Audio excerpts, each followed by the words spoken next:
घर के काम तो दिन भर चलते रहते हैं, लेकिन अगर हमारा किचन और हमारा घर अच्छे से ऑर्गेनाइज्ड हो और चीज़ें बार बार हमें सेट करने की ज़रूरत ना पड़े, तो हमारे जो काम है ना वो फटाफट से हो जाते हैं, टाइम पे ख़त्म हो जाते हैं। लेकिन अगर चीज़ें बार बार मैसी हो रही है, अनऑर्गेनाइज्ड हो रही है और आपको बार बार सेम जगह ऑर्गेनाइज़ करने की ज़रूरत पड़ रही है, उसको सामान को सेट करने की ज़रूरत पड़ रही है, तो आपका ना बहुत ज़्यादा टाइम वेस्ट भी हो रहा होगा और आपकी जो एनर्जी है वो भी उसी चीज़ में सेम काम करने में लग रही होगी। तो कुछ ऐसे आइडियाज़ शेयर करूँगी मैं जो आपके लिए ना ये सस्टेनेबल रहेगा और ये सालों साल आपका किचन ना ऑर्गेनाइज रहेगा। आपको चीज़ें देखने की ज़रूरत नहीं पड़ेगी और आपके सभी काम बिल्कुल स्मूथली बिना रुकावट के आराम से हो जाएंगे। हेलो गाइस, नमस्ते एंड वेलकम बैक। कुछ ऑर्गेनाइज़र्स बहुत कॉस्टली होते हैं लेकिन काफ़ी जल्दी ख़राब हो जाते हैं और कई बार ना हम उनको ठीक से यूज़ भी नहीं कर पाते हैं। और कुछ ऑर्गेनाइज़र्स इस तरह के होते हैं जो काफ़ी कम पैसे में आप ख़रीद सकते हैं, लेकिन ये ना कभी भी ख़राब नहीं होते। और ये इस तरह के ऑर्गेनाइज़र्स हैं जो कि आप सिर्फ किचन में ही नहीं, कहीं भी अपने घर में यूज़ कर सकते हैं, छोटी मोटी चीज़ों को रखने के लिए, ऑर्गेनाइज़ करने के लिए। लेकिन किचन के लिए ये परफेक्ट ऑर्गेनाइज़र्स है, स्पेशली हमारे वेजिटेबल्स रखने के लिए जो हम बाहर रखते हैं, जो हम फ्रिज में स्टोर नहीं करते हैं, जैसे कि गार्लिक, पटेटोज़, अनियन या फिर जिंजर। आजकल जिंजर काफ़ी गीले आ रहे हैं, तो इनको भी ना हम फ्रिज में रखते हैं तो बहुत जल्दी ख़राब हो जाते हैं। तो इनको भी इस तरह से ओपनली आप रख सकते हैं, तो ये लंबे समय तक ख़राब नहीं होंगे। और फिर ना ये बहुत ही अच्छा ऑर्गेनाइज़र है और सबसे बड़ी बात है ये ज़्यादा स्पेस नहीं लेता है। आप इसे कहीं भी एक छोटे से कॉर्नर में भी रख देंगे ना तो ये फिट हो जाएगा वहाँ पे और काफ़ी स्टडी है। और आप चाहें तो इसके लेयर्स भी कम कर सकते हैं, जैसे कि इसको आप 2 लेयर में भी यूज़ कर सकते हैं। आराम से डिटैचेबल है और आप जैसे चाहें इसको यूज़ कर पाएंगे। इनफैक्ट ये अलग अलग शेप में भी आपको मिल जाएंगे, साइज़ेस में भी मिल जाएंगे। टॉवल हैंग करने के लिए भी आपको कई सारे ऑर्गेनाइजर्स मिल जाएंगे, लेकिन आप ज़्यादा पैसे नहीं खर्च करना चाहते हैं और इस तरह के हुक्स में जब हम अपने टॉवल्स हैंग करते हैं ना तो बार बार गिरते हैं और फिर ना इनको वहाँ पे वापस से हैंग करने में भी थोड़ा सा परेशानी होती है। इनफैक्ट ये अच्छा भी नहीं दिखता है, थोड़ा अनटाइडी दिखता है। तो मैं बैंगल यूज़ कर रही हूँ। बैंगल में इसको मैं यहाँ पे अटका के इस तरह से ना सिक्योर कर रही हूँ एक सेफ्टी पिन से, और इससे ना ये अच्छे से यहाँ पे हैंग रहेगा और जब भी हाथ वाइप करते हैं ना तो ये निकलता नहीं है। तो आपको बार बार इसको फिर इसमें लगाने की ज़रूरत नहीं पड़ेगी और जब भी आप इसे यूज़ करेंगे तो ये गिरेगा नहीं। अगर आपने अभी तक ये वाला जो हैक है वो ट्राई नहीं किया है तो ज़रूर कीजिए। काफ़ी अच्छे से ऑर्गेनाइज़ रहेगा आपका टॉवल और ये दिखने में भी बहुत अच्छा लगता है। पॉलीथीन बैग्स भी हमारे पास काफ़ी सारे जमा हो जाते हैं और फिर इनको भी अगर हम ठीक से नहीं रखेंगे ना तो एक तो ये टाइम पे मिलेंगे नहीं जब भी आपको ज़रूरत पड़ेगी, दूसरा ये काफ़ी मेसी हो जाते हैं। तो इन जितने भी आपके पास इस तरह के पॉली बैग्स हैं आप उनको एक साथ ना फ़ोल्ड कर लीजिए। और मैं इनको ना एक साथ इस तरह से 2-3 बार फ़ोल्ड करके इनको रोल करके एक रबर बैंड से मैं सिक्योर कर रही हूँ और इसको ना फिर हम अच्छे से ऑर्गेनाइज़ करेंगे, वो भी बहुत ही सिंपल तरीके से। कोई भी कोल्ड ड्रिंक की बॉटल या फिर बिस्लरी की बॉटल अगर आपके पास हो तो आप उसे ले लीजिए और इस तरह से ना सेंटर से आपको कोई भी नाइफ़ गरम करके इसको सेंटर से कट कर लेना है। इसको कट करते समय आपको बहुत ही केयरफुली करना है क्योंकि हाथ भी कट सकता है। तो इसको सेंटर से मैंने कट कर लिया है और नाइफ़ को गरम करके करेंगे तो आसानी से ये हो जाएगा। और बस इसके अंदर जो हमने पॉलीथीन बैग्स रोल किए थे साथ में उसको डालना है और इसका जो कैप है वो लगा दीजिए। और देखिए आपके जो जितने भी बैग्स हैं ना सब अच्छे से ऑर्गेनाइज रहेंगे, मैसी नहीं रहेंगे और एक ही जगह पे आपको मिल जाएंगे। ऐसे लेटर हेड्स आपके पास अगर हो ना तो ये किचन में आपको बहुत ज़्यादा काम आ सकते हैं।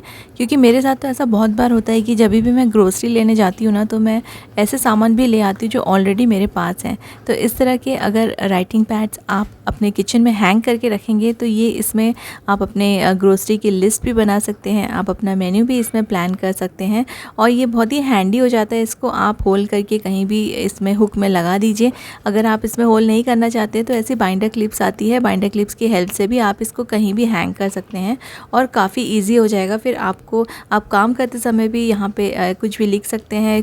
कुछ चीज़ें हम भूल जाते हैं, जैसे कि कई सारे सामान हमारे पास ऑलरेडी रखे रहते हैं और हम फिर भूल जाते हैं, तो इस तरह से ना ये काम आएंगे आपको। ऐसे राइटिंग पैड आप अपने किचन में यूज़ कर लीजिए। ये सब लिस्ट बनाने के लिए या फिर मेन्यू प्लानिंग के लिए, काफ़ी सारी चीज़ें नोट डाउन करने के लिए बहुत ही यूज़फुल होते हैं।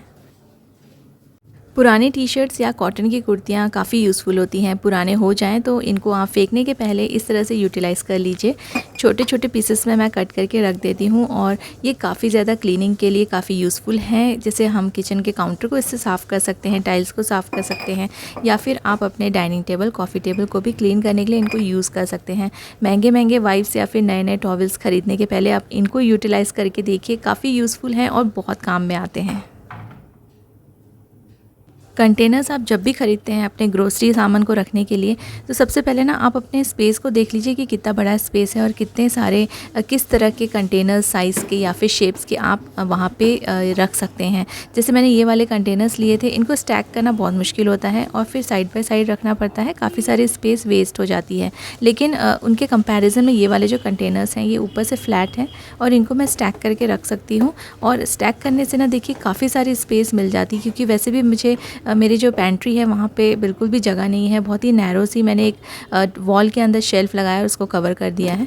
तो इस तरह से ना अगर आप ऐसे बॉक्सेस लेंगे, ऐसे कंटेनर्स लेंगे, तो ये आपका बहुत ज़्यादा स्पेस नहीं लेंगे। स्पेशली छोटे किचन में ग्रोसरी रखने के लिए बहुत सारे प्रॉब्लम्स आते हैं। कंटेनर्स के साइज़ और शेप के अलावा हम एक और मिस्टेक करते हैं। कई बार हम कई सारी चीज़ें कुछ ज़्यादा क्वांटिटी में लाते हैं और फिर ना उनको अलग-अलग बॉक्सेस में पैक करते हैं। तो अगर आप कोई चीज़ ज़्यादा क्वांटिटी में कंज्यूम करते हैं तो आप उसके लिए एक बड़ा सा कंटेनर अलग से रखिए, सो डैट ना आपका जो स्पेस है वो बहुत ज़्यादा ना जाए और एक ही कंटेनर में ये पूरा का पूरा आ जाए। ये एक बॉक्स रखा था मेरे पास, तो इसको मैंने ओपन कर लिया है और ओपन करके मैं इसको टर्न करके वापस से बॉक्स का शेप दे दूँगी और सेलो टेप से इसको मैं सिक्योर कर लूँगी। और इसको ना फिर हम बहुत सारी चीज़ें स्टोर करने के लिए यूज़ कर सकते हैं।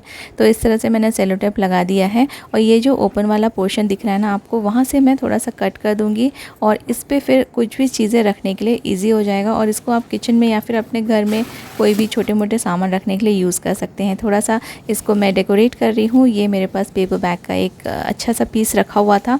इसका डिज़ाइन बहुत अच्छा है, तो पेपर बैग फट गया था, तो उसके बाद मैंने ये वाला पीस कट करके रख लिया था। यहाँ पे ये लगा दिया है मैंने, थोड़ा सा अच्छा दिखेगा। और इस पे ना मैं रखूँगी अपने जितने भी एक्स्ट्रा शॉपिंग बैग्स रहते हैं जो हम वेजिटेबल्स वगैरह लाने के लिए यूज़ करते हैं, उनको मैंने फ़ोल्ड कर लिया है और इसमें रख दिया है। तो इस तरह से ये जो शॉपिंग बैग्स हैं ये भी आपके है ना मैसी नहीं दिखेंगे और इसको आप जितना हो सके छोटे से छोटा फ़ोल्ड कीजिए। मैं इसको इस तरह से फ़ोल्ड कर लेती हूँ और इसके अंदर ना ऐसे मैं पैक करके रख देती हूँ, तो इसका फ़ोल्ड ओपन भी नहीं होता है। एक बार और मैं आपको दिखाती हूँ, जितना हो सके पतला इसको फ़ोल्ड कीजिए और फिर फ़ोल्ड करने के बाद इस तरह से आप इसको अंदर की तरफ रैप करके रख सकते हैं। ऐसे फ़ोल्डिंग में बैग्स खुलते नहीं हैं। अगर आपको ये नहीं करना है तो आप सिंपली इसको फ़ोल्ड करके भी रख सकते हैं, जैसा आपको कंफर्टेबल हो।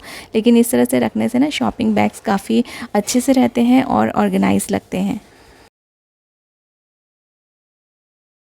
बेकिंग करते समय कंटेनर्स को लाइन करने के लिए अगर आपको भी बहुत ज़्यादा परेशानी होती है तो आप ऑडी इको बेक के ये प्री कट सर्कल्स यूज़ कर सकते हैं।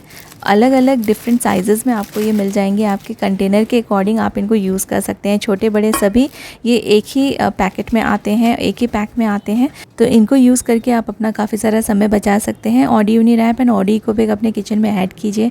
काफ़ी यूज़फुल हैं ये प्रोडक्ट्स और आपको काम आएंगे। बिस्किट का पैकेट एक बार ओपन हो जाए तो फिर उसके बाद ना बिस्किट जितनी भी रिमेनिंग बिस्किट है वो सब नरम हो जाती है, उनमें मॉइस्चर आ जाता है। तो इनको आप अगर कभी कंज्यूम करते हैं और बिस्किट्स बच गई है तो आप इस तरह का कांच का कंटेनर ले लीजिए और उसके बेस में थोड़ा सा राइस डाल दीजिए। कोई भी राइस चलेगा जो भी आपके पास हो, और उसके ऊपर एक छोटा सा आप नैपकिन का पीस डाल दीजिए और फिर आप इन बिस्किट्स को स्टोर कीजिए। ऐसे स्टोर करने से बिस्किट नरम भी नहीं होगी और काफ़ी दिनों तक आपको देखने की ज़रूरत नहीं। अगर आप अभी कंज्यूम नहीं भी कर रहे हैं तो ये काफ़ी दिनों तक फ्रेश रहेंगी।